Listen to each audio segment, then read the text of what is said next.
প্রিয় ভাইয়েরা, আমি বলেছিলাম যে একদল খেয়ে গিয়েছে আর একদল খাওয়ার জন্য রেডি হয়ে আছে। তো কোনো দল এটা নিয়ে কোনো কথা বলল না। আপনারা এটাকে নিজের গায়ে যে মাখালেন, এটা ঠিক হয়নি। আর এই জাতীয় বার্তা যখন আমরা দেই, তখন যদি আপনি বলেন যে পারলে রাজনীতিতে আসেন, পারলে দল করে দেখান, এটা হইল? তো যশোরের প্রোগ্রামের এক ভিডিওর পেছনে আমাদের কিছু দিনী ভাইরা 6 বছর আগের এক অডিও ব্যাকগ্রাউন্ডে জুড়ে দিয়ে বিভ্রান্তি ছড়ানোর জন্য সোশ্যাল মিডিয়াতে ছড়িয়ে দিয়েছে। তো তাদের প্রতিও আমাদের কোনো রাগ নাই, ক্ষোভ নাই। তারা হয়তো দিনই তাকাদা থেকেই করেছে। বিশাল মাঠ, আমি তো বাংলাদেশের অলমোস্ট অধিকাংশ জেলায় গিয়েছি। এই এমসি কলেজের ময়দানের মতো মাঠ আমার চোখে আর পড়ে নাই বাংলাদেশ।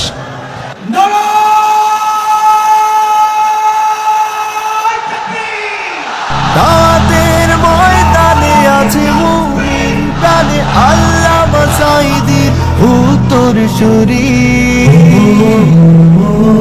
আজ হারি আজ হারি আজ হারি মিজানুর রহমান আজ হারি।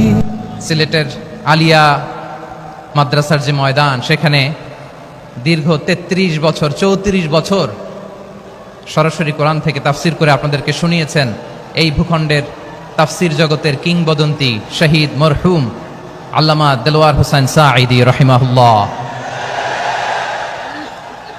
আমরা আমাদের আল্লামার জন্য দোয়া করি, আল্লাহ তাআলা মরহুম আল্লামা দেলোয়ার হোসেন সাঈদী রাহিমাহুল্লাহর জীবনের সকল খেদমাগুলোকে আল্লাহ তাআলা কবুল করে নিক। ওনার কবরটাকে আল্লাহ তাআলা কোরআনের নূর দিয়ে মোনাওয়ার করে দিক। আমি আরো সৌভাগ্যবান যে আমি অত্যন্ত নগণ্য ক্ষুদ্র একজন কোরআনের ছাত্র হয়ে কোরআন থেকে যা বুঝেছি, এই কথাগুলো যখন দেশ থেকে দেশান্তরে যেখানেই যাই শোনাবার জন্য লক্ষ লক্ষ দিনী ভাইরা সেখানে উপস্থিত হয়, আলহামদুলিল্লাহ। এবং যারা আসতে পারেন না, এরকম কোটি কোটি বনি আদম পরবর্তীতে সোশ্যাল মিডিয়ার কল্যাণে তারা কথাগুলো শোনেন, আলহামদুলিল্লাহ। আবার এমনও অনেক আছে যারা আমাদেরকে পছন্দ করেন না, তারাও ডায়েরি খাতা কলম নিয়ে, মোবাইল নিয়ে, ল্যাপটপ খুলে আমাদের আলোচনা শোনেন। আমি তাদেরকেও ভালোবাসি, কারণ আমার স্লোগান হচ্ছে হেরে যাবে ওদের হিংসা, ষড়যন্ত্র, জিতে যাবে আমাদের ভালোবাসা। যারা আমাদের বিরোধিতা করে, আমাদের ব্যাপারে ঘৃণা ছড়ায়, তাদের জন্য আমাদের বুক ভরা দরদ আর ভালোবাসা আছে না নাই? কারণ ভালোবাসা দিয়ে যা জয় করা যায়, কঠোরতা দিয়ে তা পারা যায় না। তো যারা বিরোধিতার জন্য আমাদের আলোচনা শুনেন, তাদেরকে ওয়েলকাম। যারা আমাদের আলোচনা আউট অফ কনটেক্সট নিয়ে এক জায়গার মাথা আর এক জায়গার লেজ জুড়ে দেন, তাদেরকেও ওয়েলকাম। গত সপ্তাহে আপনারা জানেন খুলনা বিভাগের প্রোগ্রাম আমি দিয়েছিলাম যশোরে আদ্দিন ফাউন্ডেশনের উদ্যোগে। তো যশোরের প্রোগ্রামের এক ভিডিওর পেছনে আমাদের কিছু দিনী ভাইরা 6 বছর আগের এক অডিও ব্যাকগ্রাউন্ডে জুড়ে দিয়ে বিভ্রান্তি ছড়ানোর জন্য সোশ্যাল মিডিয়াতে ছড়িয়ে দিয়েছে। তো তাদের প্রতিও আমাদের কোনো রাগ নাই, ক্ষোভ নাই। তারা হয়তো দিনই তাকাদা থেকেই করেছে, কিন্তু তারা হয়তো বুঝতে পারে নাই এই যে রিসেন্ট আলোচনার ভিডিওর পেছনে 6 বছর আগের অডিও জুড়ে দেওয়া, এটাকে বাংলায় বলে প্রতারণা। কি বলে? প্রতারণা, ধোঁকাবাজি। এখনকার আলোচনার ভিডিও আর ব্যাকগ্রাউন্ডে এডিট করে লাগিয়েছে 6 বছর আগের অডিও। এটারে প্রতারণা বলে, ধোঁকাবাজি বলে। আর বিশ্বনবী বলেন, মান গশানা ফালাইসা মিন্না, the person who deceives us he is not among us. যে আমাদেরকে ধোঁকা দেয়, সে আমাদের অন্তর্ভুক্ত নয়। তো বিশ্বনবীর এই হাদিস তারা মনে রাখে না। তো এজন্য শুধু বিশ্বনবীর প্রতি সাল্লাল্লাহু আলাইহি ওয়াসাল্লামের প্রতি সেরেফ ভালোবাসা আপনাকে বাঁচাতে পারবে না যদি বিশ্বনবীর আদর্শ আপনি গ্রহণ না করেন। তার জলজান্ত প্রমাণ, আবু তালেব বিশ্বনবীকে অনেক ভালোবেসেছেন আলাইহিস সালাতু ওয়াসসালাম। পলিটিক্যাল শেল্টার, ফিনান্সিয়াল শেল্টার, সব ধরনের শেল্টার তিনি দিয়েছেন, কিন্তু বিশ্বনবীর আদর্শ মানেন নাই। মুক্তি মিলবে? হ্যাঁ, আওয়াজ করে বলেন, আবু তালেবের কি মুক্তি মিলবে? তাহলে সেরেফ ভালোবাসা আপনাকে বাঁচাতে পারবে। ভালোবাসার পাশাপাশি বিশ্বনবীর আদর্শকে মেনে নেওয়ার দরকার আছে না নাই? তো যারা এই সমস্ত কাজ করেন আমাদের ভাইরা, তাদের জন্য আল্লাহ তাআলার কাছে আমরা হেদায়েতের দোয়া করি। আবার আমি দেখেছি আমার গত সপ্তাহের যশোরের আলোচনার একটা লাইনকে কেন্দ্র করে আমাদের অনেক রাজনীতিবিদ বন্ধুরা অনেক ক্ষুব্ধ প্রতিক্রিয়া দেখাচ্ছেন, ওই কথাকে নিজেদের গায়ে টেনে নিজেদের গায়ে মেখে ওনারা ক্ষুব্ধ হয়েছেন। প্রিয় ভাইয়েরা, আমি বলেছিলাম যে একদল খেয়ে গিয়েছে, আরেক দল খাওয়ার জন্য রেডি হয়ে আছে। তো এখানে কি আমি কোনো দলের নাম বলেছি? বাংলাদেশে 48টা প্রায় নিবন্ধিত রাজনৈতিক দল, কোন দলের নাম আমি বলিনি। কথাটাকে আমি জেনারেল রেখেছি। দায়ীদের বৈশিষ্ট্যই এটা, দায়ীরা জেনারেলি কথা বলে, যার যেই মেসেজ নেয়ার তারা সেখান থেকে নিয়ে নেয়।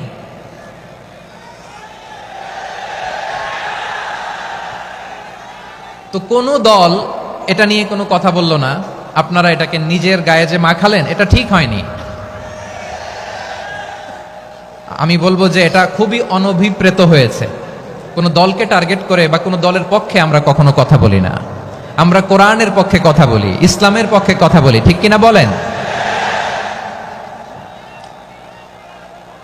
সো একটা জেনারেল কথাকে যদি আমার রাজনীতিবিদ বন্ধুরা নিজেদের গায়ে মাখেন, ক্ষুব্ধ প্রতিক্রিয়া জানান, এতে করে সাধারণ জনগণের কাছে একটা নেগেটিভ মেসেজ যাবে ওনাদের ব্যাপারে। এটা হোক আমরা চাই না। এদেশের যত এই যে আমার ভাইয়েরা, এই যে, তো আমার প্রিয় রাজনীতিবিদ বন্ধুদের আমি বলবো, কথাটা ছিল ভেরি জেনারেল, এটা নিজেদের গায়ে মাখানোর কোনো দরকার নাই। আমরা এই যে এক্সিস্টিং যে রাজনৈতিক চর্চা, এটা থেকে আমরা বেরিয়ে আসতে চাই। আমরা চাই না এদেশে চাঁদাবাজি, দখলবাজি থাক, ঠিক কিনা বলেন? এদেশে কোনো দুর্নীতি থাক, টেন্ডারবাজি থাক, এগুলো আমরা চাই? আই হেট পলিটিক্স একটা জেনারেশন আছে, এই বেশিরভাগ জেনজি অফ সিলেট, এরা আই হেট পলিটিক্স জেনারেশন। এরা পলিটিক্সকে পছন্দ করে না। তো কেন করে না, এর দায়ভার আমাদের আছে না নাই? আছে। এবং আমরা দেখেছি ক্ষমতার পালাবদল যখন হয়, এক সরকার যায় আরেক সরকার আসে, তখন দুর্নীতির ফিরিস্তি আমরা জানতে পারি, এর আগে জানতে পারি না। প্রতিটা দলের ভেতরেই আমরা এই বাজে চর্চাটা দেখেছি। সো এখন আমাদেরকে শুধরে নেয়ার সময় এসেছে। এটা এই সুন্দর সময়, নতুন প্রভাতের বাংলাদেশ, নতুন ভোরের বাংলাদেশ, এই সময় আমরা কাদা ছোড়াছড়ি যেন না করি। আমাদের শপথ নেয়ার সময় এসেছে। প্রতিটি দল, নিবন্ধিত 48টি, সবগুলো দলের এখন শপথ নেওয়া উচিত যে আমরা কোনোদিন আর চাঁদাবাজি করব না, টেন্ডারবাজি করব না, দখলবাজি করব না। আমরা সবসময় দেশের পক্ষে থাকব, সবসময় দেশের পক্ষে থাকব। সেই কথাগুলো ছিল ভেরি জেনারেল। যে কথাগুলো আমরা জেনারেলি বলি, এগুলো জেনারেলি আপনারা নিবেন। আমার রাজনীতিবিদ বন্ধুদের কাছে এটাই আমার কামনা। আর এই জাতীয় বার্তা যখন আমরা দেই, তখন যদি আপনি বলেন যে পারলে রাজনীতিতে আসেন, পারলে দল করে দেখান, এটা হইল? আমি কি এরকম কোনো কথা বলেছি? না। আমি একজন মুফাসসিরে কোরআন, আমি একজন আলেম, এর বাইরেও আমার সবচেয়ে বড় পরিচয়, আম আ সিটিজেন অফ বাংলাদেশ। আমি বাংলাদেশের একজন সাধারণ নাগরিক। আমার দেশের যে কোনো সমস্যা, যে কোনো ইনকনসিস্টেন্সি, অসঙ্গতি নিয়ে মত প্রকাশের স্বাধীনতা আমার আছে না নাই? আপনারাই তো বাক স্বাধীনতার কথা বলেন, ফ্রিডম অফ স্পিচের কথা বলেন, বাক স্বাধীনতার কথা বলেন। আপনারাই যদি আবার কোনো মন্তব্যের কারণে বলেন যে রাজনীতির মাঠে আসেন, দল করেন, দেখি কতটুকু পারেন, এটা ঠিক হবে না। তাই প্রিয় ভাইয়েরা, আসুন আমরা দল মত নির্বিশেষে কাঁধে কাঁধ মিলিয়ে সোনার বাংলাদেশ গড়ি, দুর্নীতিমুক্ত বাংলাদেশ গড়ি, যে বাংলাদেশের জন্য রক্ত দিয়েছে আবু সাইদ, যে নতুন ভোরের বাংলাদেশের জন্য রক্ত দিয়েছে মুগ্ধরা, যে নতুন বাংলাদেশের জন্য রক্ত ঝরিয়েছে 24-এর যে গণ অভ্যুত্থানের প্রত্যেকটি শহীদার। আওয়াজ করে বলেন ঠিক কিনা? আল্লাহ তাআলা আমার দেশকে তুমি নিরাপদ করো, শান্তিময় করো। আমরা যেন স্বাধীন সার্বভৌম বাংলাদেশে মাথা উঁচু করে বিশ্ব দরবারে দাঁড়াতে পারি। আল্লাহ তুমি তৌফিক দান করো। আওয়াজ করে সবাই পড়ে আমিন। প্রিয় ভাইরা, আমি আর কাল বিলম্ব না করে আসুন সরাসরি মহাবিশ্বের মহাগ্রন্থ, মহাবিশ্বয় মহাগ্রন্থ আল কোরআন আল কারীমের তাফসীর শুনি। আমি আজকের এই চমৎকার রজনীতে আলোচনা করবার জন্য সূরাতুল আহজাবের 45-46 এ দুটি আয়াতকে চুজ করেছি। এ দুটি আয়াতের আলোকে কিছু কথা আপনাদের সাথে শেয়ার করব। আওয়াজ করে পড়ুন ইনশাআল্লাহ। তার আগে আসুন একটু দেখে নেই আপনারা কে কোথা থেকে এসেছেন। আপনারা সুনামগঞ্জ জেলা থেকে কারা কারা এসেছেন দেখি। সুনামগঞ্জ, মাশাআল্লাহ মাশাআল্লাহ মাশাআল্লাহ, ঠিক আছে, হাত নামাও। সুনামগঞ্জ গেল। হবিগঞ্জ, হবিগঞ্জ, ঠিক আছে, হাত নামাও। মৌলভীবাজার, দেখি মৌলভীবাজার, মাশাআল্লাহ, ঠিক আছে। এবার সিলেটের কারা কারা দেখি?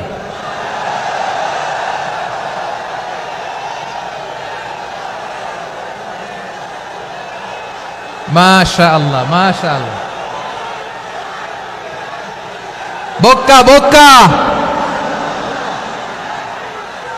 ঠিক আছে, ঠিক আছে, মাশাআল্লাহ, মাশাআল্লাহ, I like it, I love it, মাশাআল্লাহ। সুনামগঞ্জ, হবিগঞ্জ, মৌলভীবাজার, সিলেট। সিলেটের এই 4 জেলার বাইরে থেকে কারা কারা আসছেন দেখি? মাশাআল্লাহ, অন্যান্য অনেক জেলা থেকে আমার বাইরে এসেছে, মাশাআল্লাহ। আল্লাহ সবাইকে কবুল করুক। আজকের এই প্রোগ্রামকে, এই তাফসীরুল কোরআন মাহফিলকে আমাদের নাজাতের ওসিলা বানাক। 3 দিন ব্যাপী দেশের প্রথিতযশা অত্যন্ত বিজ্ঞ প্রাজ্ঞ ওলামারা যে সমস্ত আলোচনা, দিক নির্দেশনা এই মঞ্চ থেকে আমাদের জন্য রেখেছেন, আমরা যেন সেগুলোর উপর আমল করতে পারি। আল্লাহ তৌফিক দান করুক। প্রিয় ভাইয়েরা, বড় গ্যাদারিং, অনেক বড় শোডাউন, জনপ্রিয়তা, এগুলো আমাদের উদ্দেশ্য না। আমাদের উদ্দেশ্য হচ্ছে আল্লাহর সন্তুষ্টি। সিলেট, আওয়াজ করে বলো, আমাদের উদ্দেশ্য কার সন্তুষ্টি? আল্লাহর সন্তুষ্টি। ওইটা যদি পাই যথেষ্ট, আলহামদুলিল্লাহ, আলহামদুলিল্লাহ। আসুন আমরা আমাদের নিয়তকে খালেস করে নেই। আমরা যা শুনবো আমলের নিয়তে শুনবো, নিজের জীবনকে পরিবর্তনের জন্য শুনবো, ঠিক কিনা বলেন? ইনশাআল্লাহ। আমি মেহরবানি করে এই যে ডান দিকে আমার ভাইদেরকে অনুরোধ করব, আপনারা মেহরবানি করে চুপ থাকবেন। অনেক এলইডি আছে, এলইডি, হ্যাঁ দেখেছি দেখেছি দেখেছি দেখেছি। কোনো এক্সকিউজ দেয়া যাবে না, এটা নাই ওইটা নাই, এরকম কোনো কথা হবে না। এলইডিতে আমরা দেখব ইনশাআল্লাহ। প্রিয় ভাইরা, সূরাতুল আহজাবের 45 এবং 46 নম্বর আয়াত আমি তেলাওয়াত করেছি, যেখানে আল্লাহ তাআলা বিশ্বনবীর 5টি বৈশিষ্ট্যের কথা বলেছেন। কয়টি? সবাই বলুন আওয়াজ করে, কয়টি? 5টি বৈশিষ্ট্যের কথা আল্লাহ তাআলা এই আয়াত দুটিতে উল্লেখ করেছেন। বিশ্বনবী সাল্লাল্লাহু আলাইহি ওয়াসাল্লামের জীবনী, ওনার বায়োগ্রাফি নিয়ে কথা বলাটা দুষ্কর, কারণ এটার কোনো শেষ নাই, কুল নাই, কিনারা নাই, বিয়ন্ডলেস, বাউন্ডলেস, বটমলেস। সুবহানাল্লাহ বলেন। কারণ তিনি তো এমন নবী যিনি হ্যাঁ বললে এটা শরীয়তে হালাল হয়ে যায়। নবীর মুখ দিয়ে যদি বেরোয় হ্যাঁ, নাম, ইয়েস, তাহলে এটা হালাল, ঠিক কিনা বলেন? এ নবীর মুখ দিয়ে যদি না বের হয় যে না, নো, তাহলে এটা শরীয়তে হারাম হয়ে যায়। কেমন নবী আমরা পেয়েছি, যিনি হ্যাঁ বললে হালাল, না বললে হারাম, যিনি সাব্বাবা, এই আঙ্গুলি উপরের দিকে উঁচু করলে চাঁদ ভেঙে 2 টুকরা হয়ে যায়, যে নবী জমিন থেকে পা উঁচু করলে আল্লাহর আরশে মেরাজে চলে যায়। এমন নবীর উম্মত আমরা হয়েছি। যে নবীকে বাদ দিলে কোরআন বোঝা যায় না, কারণ এ নবীর উপরই কোরআন নাজিল করেছে কে? এ নবীকে বাদ দিলে হাদিস বোঝা যায় না, কারণ হাদিস তো এ নবীর মুখনিসৃত পবিত্র বাণী। সুবহানাল্লাহ পড়েন। এ নবীকে বাদ দিলে জান্নাত চিনা যায় না, কারণ জান্নাত তিনি চাক্ষুষ দেখে এসে আমাদেরকে মেরাজ শেষে বর্ণনা করে শুনিয়েছেন। এ নবীকে বাদ দিলে জাহান্নাম চেনা যায় না, এ নবীকে বাদ দিলে আমার রবকে চেনা যায় না, ঠিক কিনা বলেন? তো বিশ্বনবীর 5টি বৈশিষ্ট্যের কথা আল্লাহ তাআলা এই সূরাতে উল্লেখ করেছেন। আল্লাহ রাসূল সাল্লাল্লাহু আলাইহি ওয়াসাল্লাম যখন মক্কাতে দাওয়াত দিচ্ছিলেন, মক্কার কুরাইশরা নানাভাবে বিষ্ণু ইসা ইসলামকে কষ্ট দিচ্ছিল, নানাভাবে ট্যাগিং করছিল, মিথ্যা অপবাদ দিচ্ছিল। কখনো কখনো তারা বিশ্বনবীকে বলছিল মিথ্যাবাদী, কাযযাব। কখনো বলছিল যে তুমি হচ্ছে জাদুকর, সাহের। কখনো বলেছে শায়ের, মুহাম্মদ তুমি কবি। কখনো বলেছে কাহেন, মুহাম্মদ তুমি গণক। এবং কখনো বলেছে মুহাম্মদ তুমি হচ্ছে মাজনুন, মানে পাগল। আওয়াজ করে সবাই পড়ুন, নাউযু বিল্লাহি মিন যালিক। তাহলে বিশ্বনবীকে মৌলিকভাবে এই 5টি অপবাদ দিয়েছে। আমার কলেজার টুকরা সিলেটের ভাইরা, বিশ্বনবীর ব্যাপারে মিথ্যা অপবাদ মৌলিকভাবে দিয়েছে কয়টি? 5টি। বলেছে তুমি মিথ্যাবাদী, বলেছে তুমি গণক, তুমি কবি, তুমি পাগল, তুমি জাদুকর। বিশ্বনবীকে যে এই 5টি অপবাদ দেয়া হলো, আল্লাহ তাআলা এটা সহ্য করেননি। এই 5টি অপবাদের বিপরীতে আল্লাহ তাআলা বিশ্বনবীর 5টি চমৎকার বৈশিষ্ট্য উল্লেখ করে সূরাতুল আহজাবের 2টি আয়াত নাজিল করেছেন। আওয়াজ করে পড়েন আল্লাহু আকবার। 5টি চমৎকার বৈশিষ্ট্য সূরাতুল আহজাবের ভেতরে রব্বুল আলামিন উল্লেখ করে আমাদেরকে জানিয়ে দিচ্ছেন, ইয়া আইয়ুহান নাবিয়্যু ইন্না আরসালনাকা শাহিদান ওয়া মুবাশশিরান ওয়া নাযীরা ওয়া দাঈয়ান ইলাল্লাহি বিইذনিহি ওয়া সিরাজাম মুনীরা। পড়েন আল্লাহু আকবার। রব্বুল আলামিন ডেকে বলেন, ও নবী, নিশ্চয় আমি আপনাকে সাক্ষ্যদাতা রূপে প্রেরণ করেছি, সুসংবাদদাতা রূপে প্রেরণ করেছি, সতর্ককারী রূপে প্রেরণ করেছি, আল্লাহর দিকে আহ্বানকারী রূপে প্রেরণ করেছি, আর আলো দানকারী চেরাগ রূপে, প্রদীপ রূপে প্রেরণ করেছি। পড়েন সুবহানাল্লাহ। 5টা বৈশিষ্ট্য। 1 নম্বরে আল্লাহ তাআলা বলেন, হে নবী, নিশ্চয় আমি আপনাকে সাক্ষ্যদাতা হিসেবে প্রেরণ করেছি। সাক্ষ্যদাতা, বিষ্ণু ইসা ইসলাম সাক্ষ্য দিবেন, এজন্য শাহিদ। শাহিদ মানে সাক্ষ্যদাতা। আওয়াজ করে বলুন, শাহিদ মানে কি? তিনি সাক্ষ্য দিবেন। মুবাশশির, 2 নম্বর বৈশিষ্ট্য হচ্ছে তিনি মুবাশশির। মুবাশশিরুম বিরাহমাতিল্লাহি ওয়া বিল জান্নাহ, তিনি আল্লাহর রহমতের সুসংবাদ দেন, তিনি আল্লাহর জান্নাতের সুসংবাদ দেন। সুবহানাল্লাহ পড়েন। 3 নম্বর বৈশিষ্ট্য হচ্ছে নাযীর, তিনি সতর্ককারী, ওয়ার্নার, তিনি সাবধান করতে এসেছেন, রিমাইন্ডার দিতে এসেছেন যে আল্লাহর পথে যদি না চলো, শিরকি কাজ যদি না থামাও, তাহলে এমন আযাব আসবে আল্লাহর পাকড়াও থেকে তুমি বাঁচতে পারবে না। তিনি নাযীর। বিষ্ণু ইসা ইসলামের 4 নম্বর বৈশিষ্ট্য হচ্ছে দাঈয়ান ইলাল্লাহ, তিনি আল্লাহর দিকে আহ্বানকারী। এই যে আমরা আমাদেরকে পরিচয় দেই যে আমরা দাঈ, বলি না? বলি যে উনি হচ্ছেন একজন দাঈ ইলাল্লাহ। বহু বচনে আমরা বলি আদ-দুআত ইলাল্লাহ। এটা কোরআনের এই আয়াত থেকে এসেছে। সুবহানাল্লাহ পড়েন। ওয়া দাঈয়ান ইলাল্লাহি বিইذনিহি, আল্লাহর আদেশে বিষ্ণু ইসা ইসলাম আল্লাহর দিকে মানুষকে ডাকেন। এবং বিষ্ণু ইসা ইসলামের 5 নম্বর বৈশিষ্ট্য হচ্ছে সিরাজাম মুনীরা, আলোদানকারী প্রদীপ, আলোকদীপ্ত প্রদীপ, যে আলো দিয়ে তিনি গোটা বিশ্বকে আলোকিত করেছেন। আওয়াজ করে পড়েন আল্লাহু আকবার। তাহলে মোট 5টি বৈশিষ্ট্য নিয়ে আমরা কথা বলবো বিশ্বনবীর। আওয়াজ করে বলুন কয়টি? 1 নম্বরে হচ্ছে শাহিদ, বিশ্বনবী সাক্ষী দিবেন। কি দিবেন? He will be witness for all prophets and for us. তিনি নবীদের উপরও সাক্ষী দিবেন, আবার উম্মতের উপরও সাক্ষী দিবেন। সুবহানাল্লাহ পড়েন। কিয়ামতের দিন আল্লাহ তাআলা প্রত্যেক নবীকে জিজ্ঞেস করবেন যে তুমি কি তোমার উম্মতের কাছে আমি যা যা পৌঁছাতে বলেছিলাম পৌঁছিয়েছো? নবীরা বলবে, আল্লাহ আমি পৌঁছিয়েছি। নবীদের কথা ঠিক কিনা, সত্য কিনা, এর সপক্ষে তখন বিশ্বনবী সাক্ষী দিবেন। সুবহানাল্লাহ পড়েন। এজন্য রব্বুল আলামিন বলেন, ফাকাইফা ইযা জিনা মিন কুল্লি উম্মাতিন বিশাহীদিন ওয়া জিনা বিকা আলা হাউলাই শাহীদা। তখন কেমন হবে যখন প্রতিটি উম্মত থেকে আমি একজনকে সাক্ষ্য হিসেবে বের করে আনবো, আর তাদের উপরে নবী আমি আপনাকে সাক্ষ্য বানাবো। পড়েন সুবহানাল্লাহ। তাহলে সব উম্মতের ব্যাপারে সেই উম্মতের নবীরা সাক্ষ্য দিবে, আর ওই নবীদের উপরে আমাদের নবী বিশ্বনবী সাক্ষ্য দিবেন। সুবহানাল্লাহ পড়েন। এজন্য বিশ্বনবী হচ্ছেন শাহিদ। শাহিদের আরেকটা ব্যাখ্যা হচ্ছে বিশ্বনবী সাল্লাল্লাহু আলাইহি ওয়াসাল্লাম আমাদের সাক্ষীর উপরে তিনি সাক্ষী দিবেন। তিনি নবীদেরও সাক্ষী, আবার আমাদের উপর, উম্মতের উপরও সাক্ষী। সুবহানাল্লাহ পড়েন। রব্বুল আলামিন বলেন, وَكَذَلِكَ جَعَلْنَاكُمْ أُمَّةً وَسَطًا لِتَكُونُوا شُهَدَاءَ عَلَى النَّاسِ وَيَكُونَ الرَّسُولُ عَلَيْكُمْ شَهِيدًا। আর অনুরূপভাবে আমি তোমাদেরকে মধ্যমপন্থী উম্মত হিসেবে তৈরি করেছি, প্রেরণ করেছি। ব্যালেন্সড উম্মাহ, মধ্যমপন্থী উম্মাহ হিসেবে প্রেরণ করেছি, যাতে করে তোমরা সবার উপরে সাক্ষ্য দিতে পারো, আর যাতে তোমাদের নবী হতে পারে তোমাদের উপরে সাক্ষ্যদাতা। পড়েন সুবহানাল্লাহ। আমরা হচ্ছি ব্যালেন্সড উম্মাহ, আমরা সবার ব্যাপারে সাক্ষ্য দিব, আর আমাদের উপর সাক্ষ্য দিবে স্বয়ং বিশ্বনবী। সুবহানাল্লাহ পড়েন। তাহলে আমাদের নবী নবীদের উপরও সাক্ষী, আমাদের উপরও সাক্ষী। সেই বুখারীর সাথে এসেছে, আল্লাহ তাআলা কিয়ামতের দিন সাইয়েদনা নূহ আলাইহিস সালামকে বলবেন, নূহ তুমি কি দাওয়াত পৌঁছিয়েছো তোমার উম্মতের কাছে? নূহ আলাইহিস সালাম বলবেন, হ্যাঁ আমি পৌঁছিয়েছি।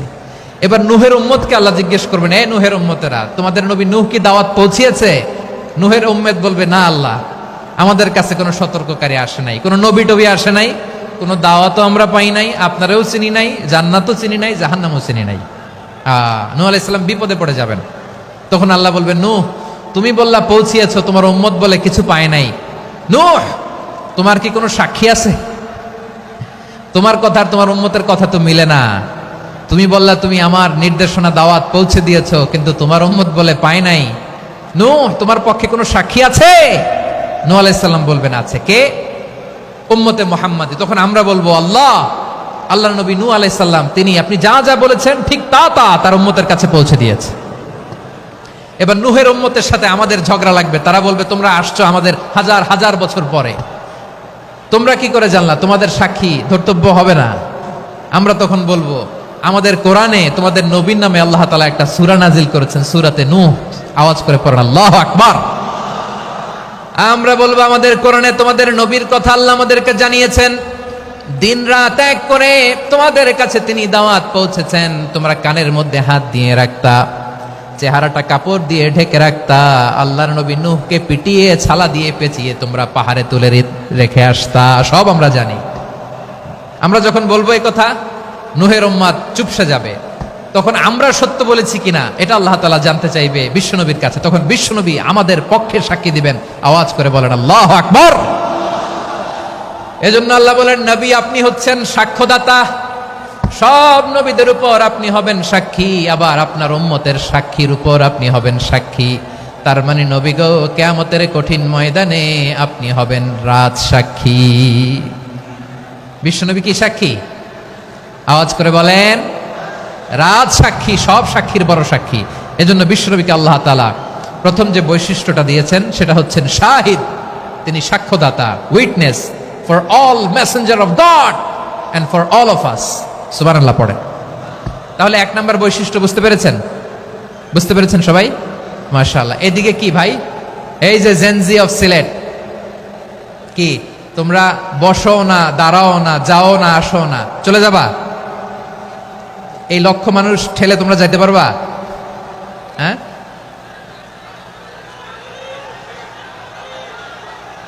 বসো বসো, বসতে হবে। শুরুতেই তোমাদের অনেক প্রশংসা করলাম, এই যদি হয় তোমাদের প্রশংসার নমুনা, তাইলে হবে না। বসো, মেহেরবানি করে বসো, বসো।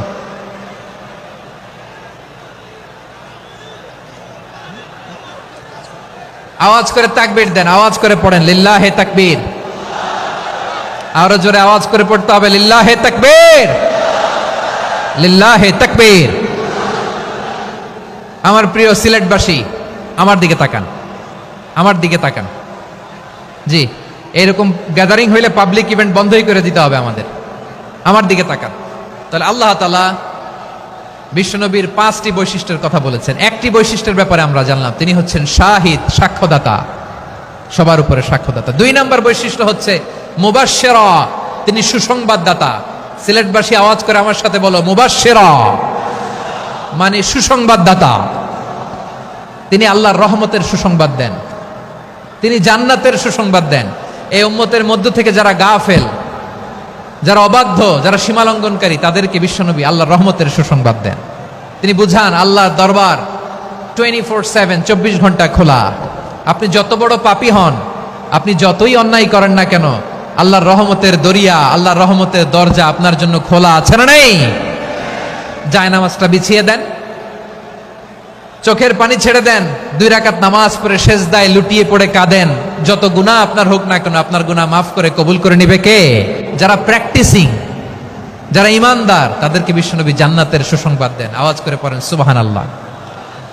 এজন্য রব্বুল আলামিন বিশ্বনবীর পরিচয় অন্য আয়াতে এভাবে তুলে ধরেন, ওয়ামা আরসালনাকা ইল্লা কাফাতান লিন-নাসি বাশীরাও ওয়া নাযীরা। নবী হে, আমি গোটা জগৎবাসীর জন্য আপনাকে সুসংবাদদাতা এবং সতর্ককারী করে জমিনে প্রেরণ করেছি। মুবাশশিরাম বিল জান্নাত, তিনি জান্নাতের সুসংবাদ দেন, তিনি আশা জাগান। নবীর কথা শুনলে মানুষ বুকে আশা ফিরে পায়। আমার নবী কাউকে হতাশ করেন না। হতাশা বিশ্বনবীর ডিকশনারিতে নাই। তিনি মানুষকে আশাবাদী করে তোলেন। বিশ্বনবীর কথা শুনলে মানুষের হৃদয় নরম হয়, তারা আশা ফিরে পায়। বিশ্বনবীর মুখনিসৃত পবিত্র প্রতিটি কথাই আশা জাগানিয়া। সুবহানাল্লাহ পড়েন। আপনি প্রিয় নবীর মুখনিসৃত বাণীগুলো পড়েন, কথামালাগুলো শোনেন, দেখবেন আশা পাবেন, বুকে আশা পাবেন, ভালোবাসা পাবেন। কারণ তিনি এমন সত্তা, এমন পার্সোনালিটি, তার কথা শুনলে হৃদয় নরম হয়ে যায়। মনে হয় হৃদয় খুলে তারে দিয়ে দেই, সব কথা যেন তারে বলা যায়। আওয়াজ করে বলেন ঠিক কিনা? সে কোন বন্ধু বলো বেশি বিশ্বস্ত, সে কোন বন্ধু বলো বেশি বিশ্বস্ত, কার কাছে মন খুলে দেয়া যায়, কার কাছে সব কথা বলা যায়, হওয়া যায় বেশি আশ্বস্ত। তার নাম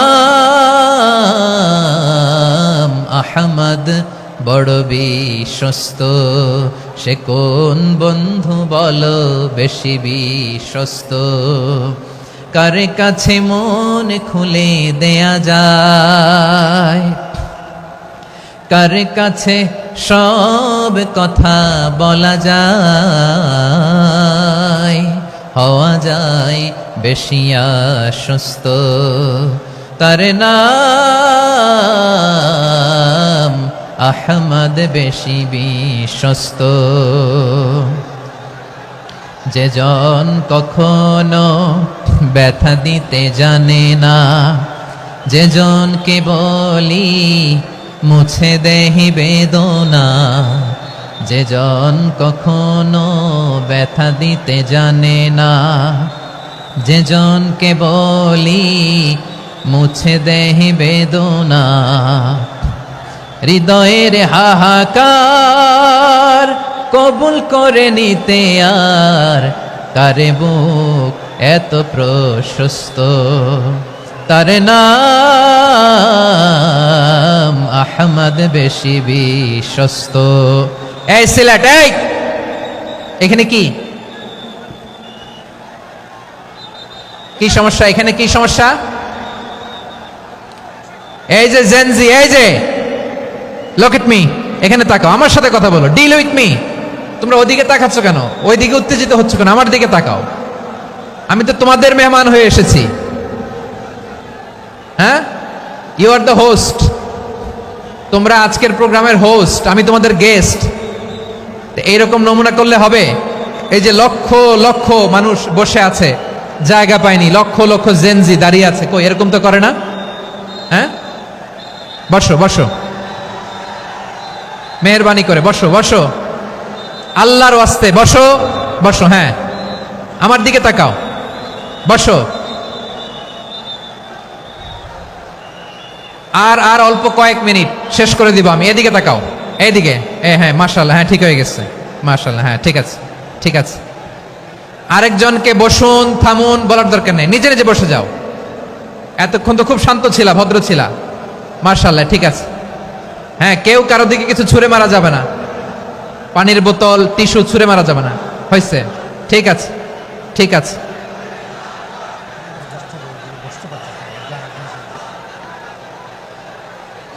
মাশাআল্লাহ মাশাআল্লাহ, হ্যাঁ ঠিক আছে। আমি জানি এগুলো ভালোবাসা, এই ভালোবাসাগুলোই ডুবাবে আমারে।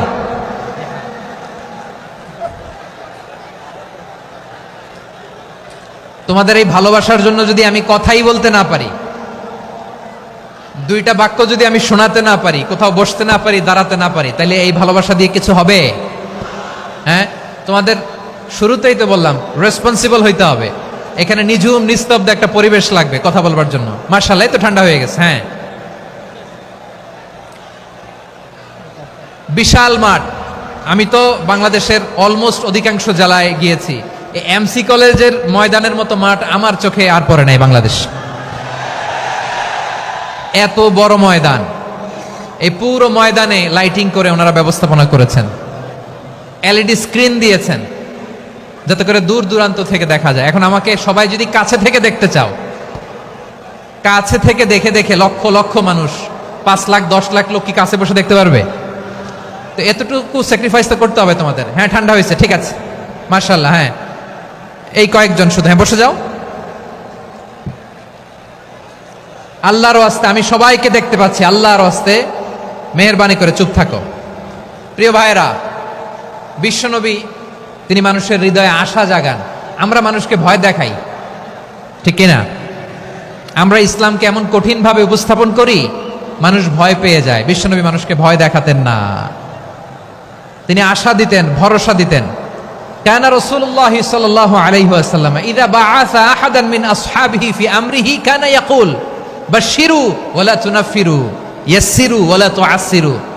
কাউকে কোনো দায়িত্ব দিয়ে পাঠালে সাহাবাদেরকে তিনি বলে দিতেন প্রত্যেককে যে বাশশিরু ওয়ালা তুনাফিরু, মানুষকে সুসংবাদ দিও, দিন থেকে ভাগিও না, সহজভাবে ইসলামকে উপস্থাপন করো, ইসলামের শিক্ষাটাকে জটিল করে উপস্থাপন করো না। সুবহানাল্লাহ, কত চমৎকার, কত সুন্দর আমাদের ধর্ম।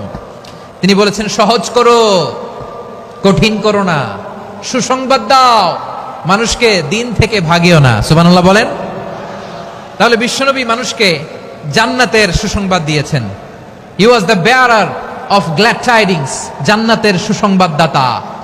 তিনি এমন ভাবে জান্নাতের নাজ নেয়ামতের চিত্রায়িত করেছেন, উপস্থাপন করেছেন, সাহাবাদেরকে তিনি জান্নাতের পাগল বানিয়ে ছেড়েছেন। পড়েন সুবহানাল্লাহ। আমরা তো টাকার পাগল, ক্ষমতার পাগল, দাপটের পাগল। বিশ্বনবীর সাহাবারা ছিলেন আল্লাহর জান্নাতের পাগল। কিসের পাগল? আমরাও আল্লাহর জান্নাতের পাগল হতে চাই কি চাই না? সবাই বলেন, জান্নাতের পাগল হতে চাই কি চাই না? বিশ্বনবী সাহাবাদেরকে জান্নাতের পাগল বানিয়েছেন।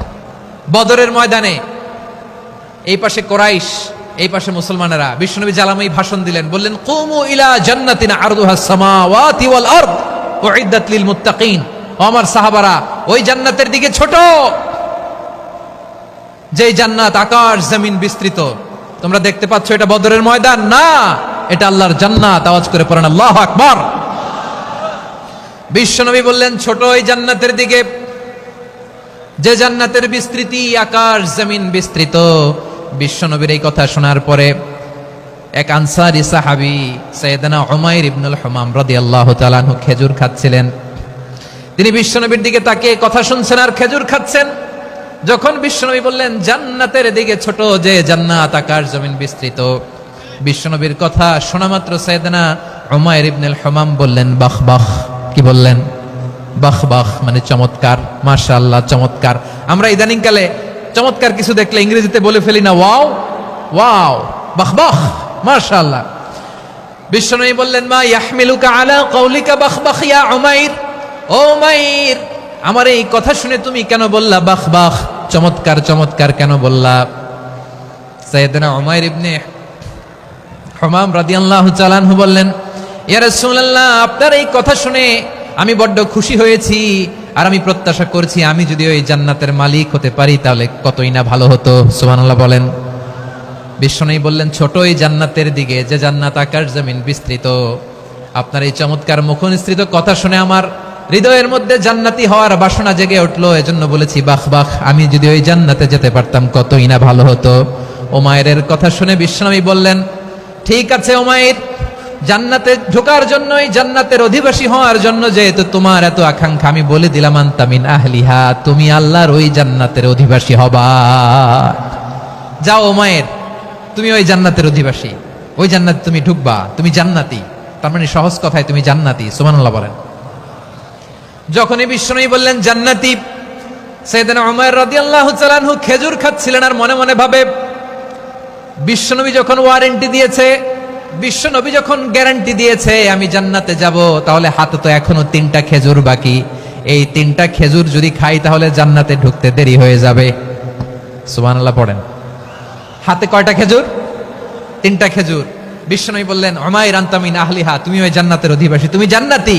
উমাইর চিন্তা করলেন আমি জান্নাতি, নবীর মুখ দিয়ে যখন বেরোইছে ওই জান্নাতে তো আমার ঢুকতেই হবে, কিন্তু হাতে 3টা খেজুর খেয়ে যদি জিহাদের ময়দানে যায় তাহলে জান্নাতে যেতে তো দেরি হয়ে যাবে। এই চিন্তা আসা মাত্রই খেজুর 3টাকে তিনি ছুঁড়ে মারলেন, তলোয়ার বের করে আল্লাহু আকবার বলে বদরের ময়দানে ঝাঁপিয়ে পড়লেন। আল্লাহর শত্রুদেরকে কচুকাটা করে এক পর্যায়ে শাহাদাতের সুধা পেয়ে নিজেও জান্নাতি হয়ে গেলেন। পড়েন সুবহানাল্লাহ। আমরা দুনিয়ার বুকে আমরা হয়েছি দুনিয়ার পাগল, ক্ষমতার পাগল, সম্পদের পাগল, খ্যাতির পাগল। বিশ্বনবী তার সাহাবাদেরকে বানিয়েছিলেন জান্নাতের পাগল। পড়েন সুবহানাল্লাহ। ওই জান্নাতে আমরা যেতে চাই কি চাই না? একা না সবাই মিলে? একা না সবাই?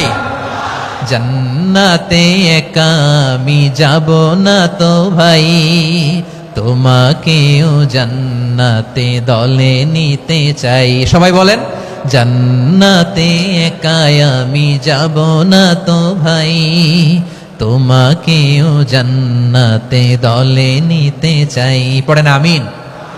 সিলেটের এই ঐতিহাসিক এমসি কলেজ ময়দানে আজ রাতে এই চমৎকার রজনীতে আমরা যেমনি একত্রিত হলাম, আল্লাহর জান্নাতুল ফেরদাউসের জন্য আমরা একত্রিত হতে পারি। আল্লাহ তুমি কবুল করো। সবাই আওয়াজ করে পড়েন আমিন। তাহলে চিন্তা করেন কিভাবে বিশ্বনবী জান্নাতকে চিত্রায়িত করেছেন সাহাবাদের সামনে, কিভাবে চিত্রায়িত করেছিলেন তিনি, যে কারণে সাহাবারা জান্নাতের পাগল হয়ে গিয়েছেন। আমরা যদি দেখি the way the prophet Muhammad portrait জান্নাত, কিভাবে তিনি পোর্ট্রে করেছেন জান্নাতের যে সৌন্দর্য, কিভাবে তিনি সাহাবাদের সামনে তুলে ধরেছেন। বিশ্বনবী আল্লাহর কোরআন থেকে আমাদেরকে জানান, আল্লাহর জান্নাতের সুসংবাদ দানকারী করে যে আল্লাহ আমাকে পাঠালেন, তোমরা কি জানো আল্লাহর জান্নাত কত সুন্দর? কোরআন থেকে বিশ্বনবী আমাদেরকে জানান, ফালা তা'লামু নাফসুম মা উখফিয়া লাহুম মিন কুররাতি আ'য়ুন জাযাআম বিমা কানু ইয়া'মালুন। মানুষের কর্মের প্রতিফল হিসেবে কত চমৎকার জান্নাত রব্বুল আলামিন নাজ নেয়ামত দিয়ে পরিপূর্ণ করে আমাদের জন্য প্রস্তুত করে রেখেছেন। পৃথিবীর কোনো মানুষ সেটা জানে না। পড়েন সুবহানাল্লাহ। এটা যে কত সুন্দর, আমাদের আমলের প্রতিদান হিসেবে কত চমৎকার, fantastic, eye catching, fabulous paradise তিনি আমাদের জন্য রেডি করে রেখেছেন। এটা কেউ জানেই না, কল্পনাতেও আনতে পারে না। সুবহানাল্লাহ পড়েন।